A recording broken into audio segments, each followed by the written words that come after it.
ever have one of those days where the world feels too quiet? Where the air hangs heavy and even the ticking clock feels like it's judging you? That was my Thanksgiving.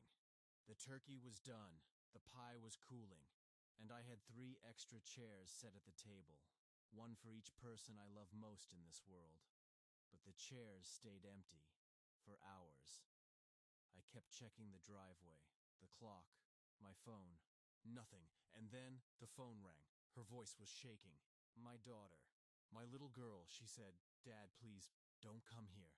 Just that, and then she started crying. Now, I don't know what kind of father you are, but when your daughter calls like that, your heart doesn't ask questions. It just starts running.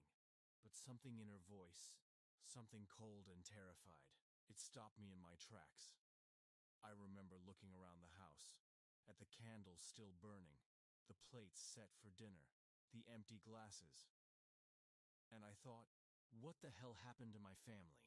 You see, Thanksgiving used to mean noise, laughter, spilled gravy, my wife's terrible cranberry sauce. Yeah, I said it. But that night felt like a funeral before the body arrived. Funny thing, right? How silence can scream louder than any argument. And then, another call came. Only this time, it wasn't my daughter.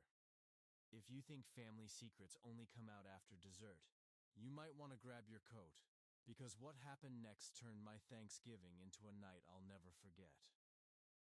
So before we go any further, hit that like button, subscribe if you're ready, because once I start telling you what really happened that night, you won't be able to stop listening. I used to love Thanksgiving more than any other day. It was the one time of year when everything felt right. The smell of roasted turkey, the clinking of plates, my wife humming in the kitchen while my daughter set the table. We'd fight over who got the wishbone, laugh about old stories, and pretend life was simpler than it really was. This year, I wanted it to feel the same. Maybe that's why I went overboard. I cleaned the house twice, bought my daughter's favorite wine, even polished the silverware she once said made us look fancy. I wanted to remind her that no matter how far life had pulled us apart, this table was still home. But even as I cooked, something felt off. The air was colder than usual, and not just outside. My wife had been distant for weeks. Our last few conversations ended with long silences or half-smiles that didn't reach her eyes.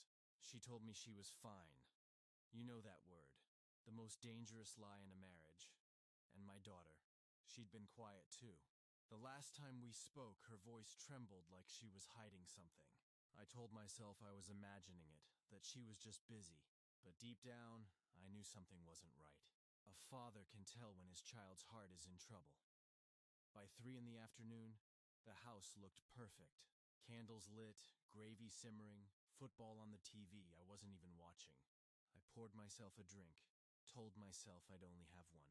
But when an hour passed and no one showed, I poured another, and then another. I called my wife. No answer. Called my daughter, straight to voicemail. I started checking my phone every few seconds, pacing the living room, listening to that stupid clock tick louder and louder, the kind of ticking that starts to sound like it's mocking you. And just when I told myself to calm down, that they were probably stuck in traffic, I noticed something. There was a message on my daughter's social media page, a post she made that morning. It said, "Sometimes you have to protect the ones you love, even from the truth." I didn't know what it meant. I still don't, not completely. But that post, it was the first sign that Thanksgiving wasn't going to end the way I hoped. By 5 o'clock, the house had started to feel too quiet. The candles were burning low, the food was going cold, and that picture-perfect dinner I'd been waiting for all day looked like a joke now. I kept checking my phone, refreshing the screen, hoping for a message, anything. But there was nothing. Just silence. Outside, the wind had picked up. It rattled the windows and made the old porch swing creak like someone was sitting on it. Every sound made me turn my head. I don't know if it was the whiskey or the worry, but I started feeling like the house itself was holding its breath. Around 6, I finally called again. This time, her phone didn't go to voicemail. It just rang. Once, twice, 3 times, then stopped. No one answered. but I could hear something faint before the line went dead, like breathing, or maybe crying. I can't be sure. That's when I started pacing. Every memory from the last month started replaying in my mind. The strange tone in my wife's voice, the way my daughter avoided eye contact the last time I saw her. There were moments when I thought I was imagining it all, but now, sitting there with a dead phone in my hand, it felt real. Too real. I grabbed my coat. The food could rot for all I cared. I just needed to know what was happening. But before I walked out, I looked back at the table. The turkey, the candles, the plates waiting for laughter that would never come. And something in me broke a little. I stepped outside. The air was sharp, biting cold, like the world itself was warm.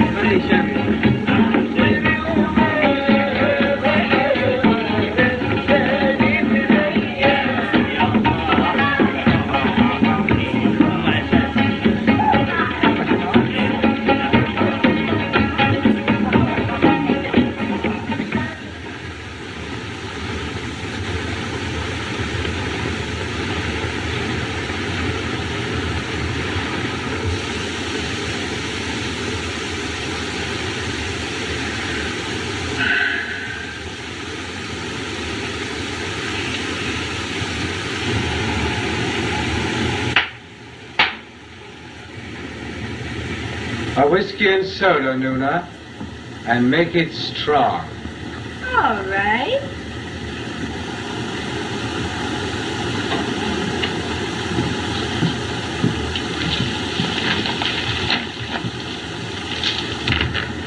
Aren't you ready? This climate's got me. I'm too tired. Very well. I'll go alone. Where? To the bazaars. Perhaps I'll have tea. Don't bother about me. Just stay home. Don't drive here. Promise me. Tell me what's happening. I shouted.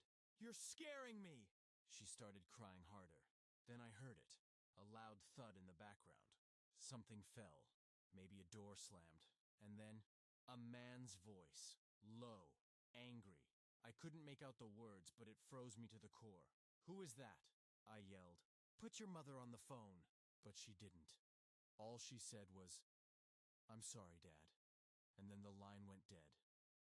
I stood there, staring at the phone like it could somehow explain what just happened. My ears were ringing. My chest felt tight. Every instinct in me screamed to run out that door, but another voice whispered, what if she's trying to protect you? I looked outside again. The street was empty now. The car was gone. Only the sound of wind against the windows remained. That's when I made up my mind. I wasn't waiting anymore. If something had happened to my family, I was going to find out, even if it meant walking straight into the kind of nightmare you don't wake up from. I grabbed my keys, barely remembering to shut the door behind me. The night air hit hard, cold, sharp, like it wanted to sober me up before I did something stupid. But it was too late for that. I was already driving before reason could catch up. The streets were almost empty. Thanksgiving night. Everyone else was home, warm, surrounded by family. And there I was, chasing ghosts down dark roads, headlights slicing through fog that seemed to thicken with every mile. I kept replaying her voice in my head. Don't come here. Over and over. Each time it sounded less like a warning and more like a goodbye. As I turned onto the road leading to her neighborhood, I saw flashing lights in the distance. My chest tightened. For a moment, I couldn't breathe. Police lights, blue and red bouncing off the houses like silent alarms. I pressed the gas harder. When I reached the street, an officer stepped out and waved me down.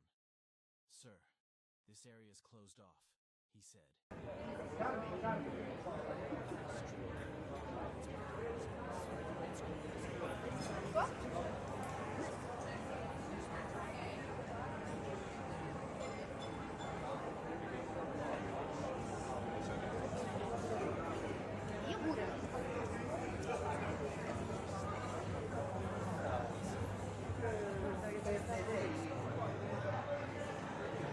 Called out.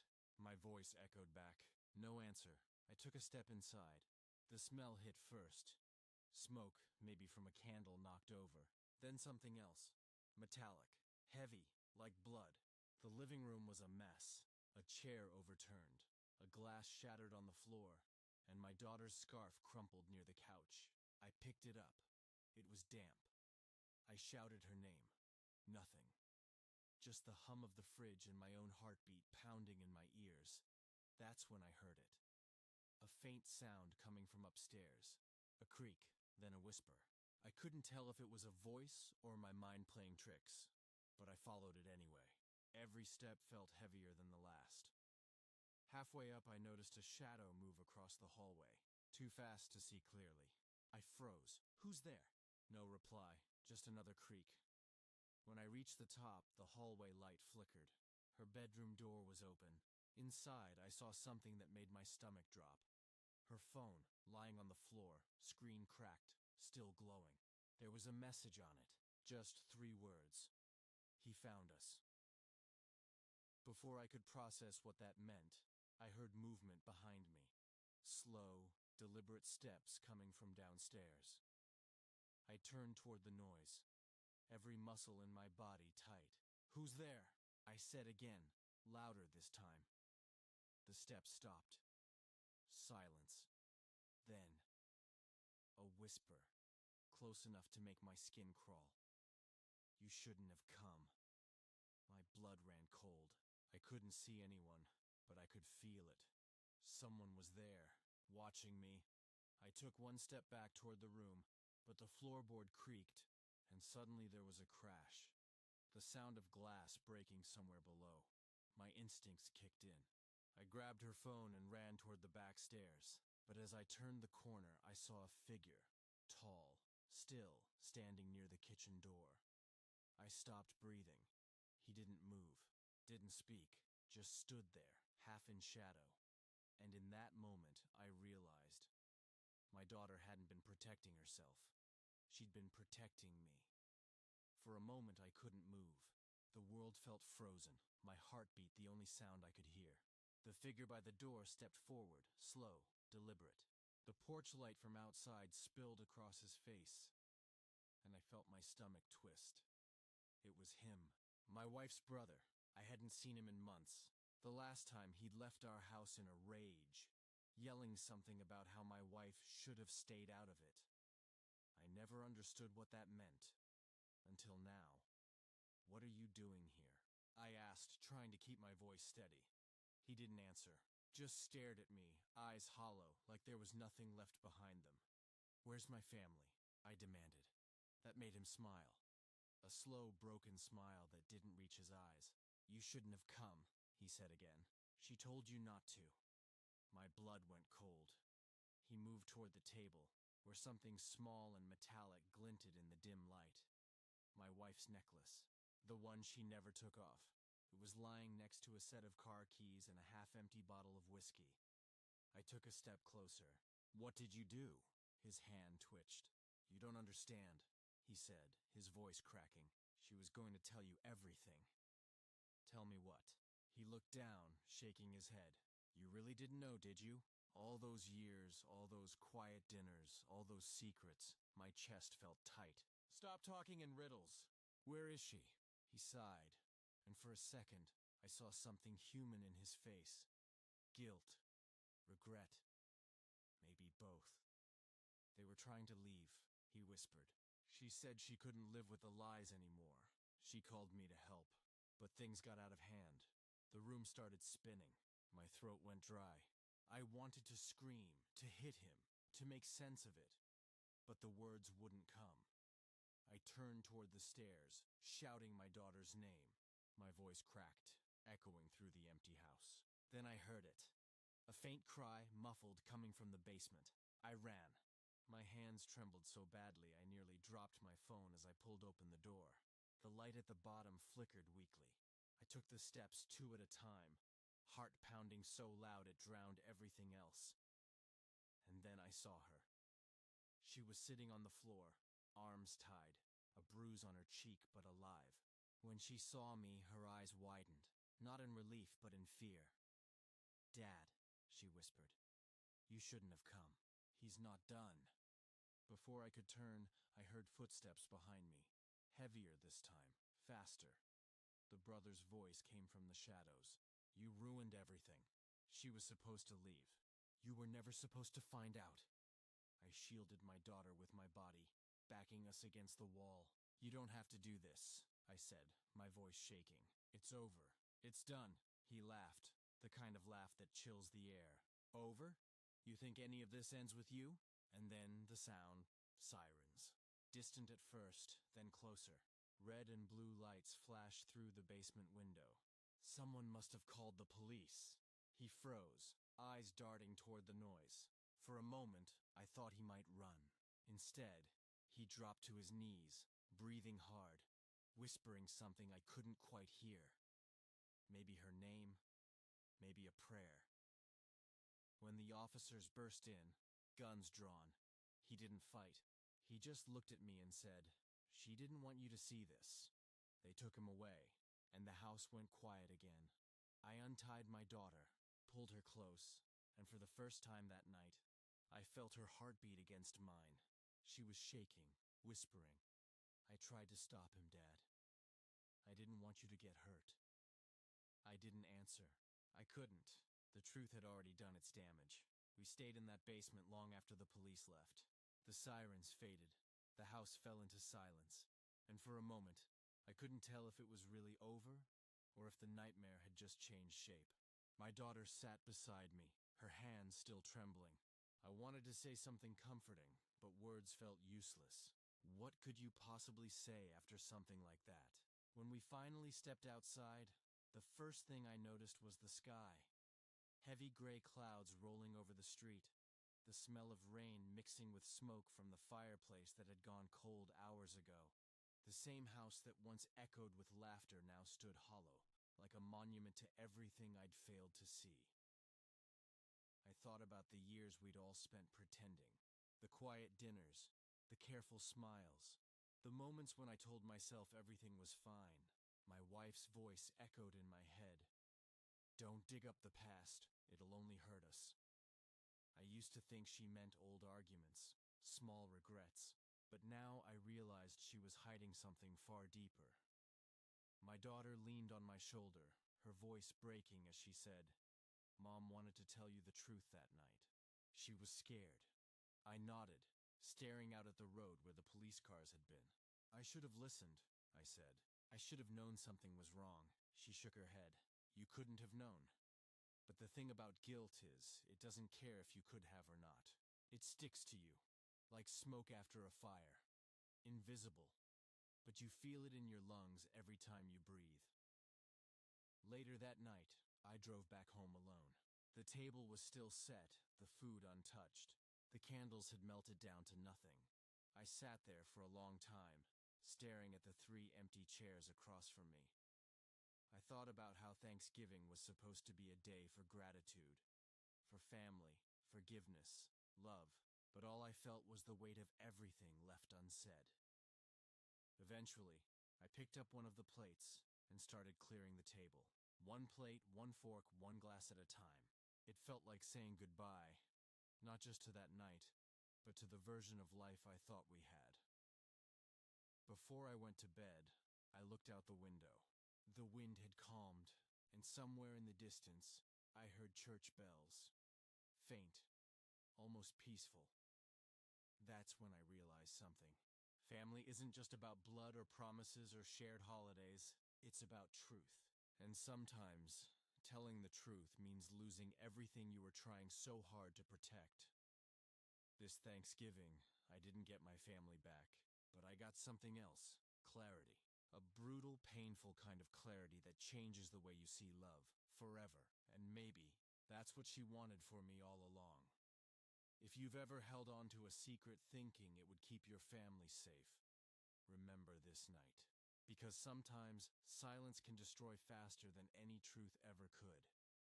If you've made it this far, thank you for listening to my story, and before you go, take a moment. Call your family. Tell them the truth while you still can. You never know when the next phone call might be the last.